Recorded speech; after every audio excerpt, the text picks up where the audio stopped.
бір ауылда Ермек есімді зерек, бірақ табиғатқа онша мән бермейтін бала өмір сүріпті. Күн сайын қолында телефоны, қолында дрон түспейтін бар ермегі аспаннан видео түсіру, желігі жүктеу. Бір күні ол дронның ұшырып жүргенде күптеген жерден жел күшейіп, дрон орман ішінен құлап кетеді. Ермек абыржыды. Ой, пырмай! Дроным құлап барады. Енді қайдан іздеймін? Қарағайлар сыбдырлап, құстар да үнсіз дегендей. Бір сәтте ол ерекше жарық шашқан алып ағашта тап болады. Ағаштың діңі алтын түсті, жапырағы күміс секілді сыңғырлайды.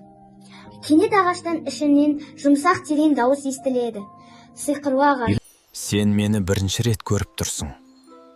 Бірақ мен сені бұрыннан бақылап келем. Ермек шошып, бірақ қызыға қарап. Сен сөйлей аласың ба?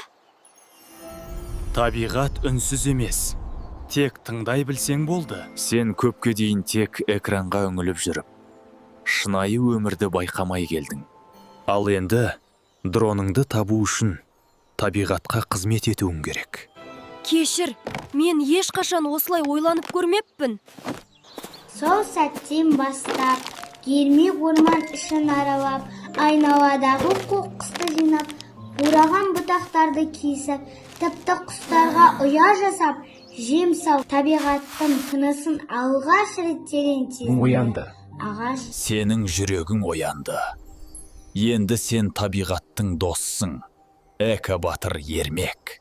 Міне, дроның да саған оралады.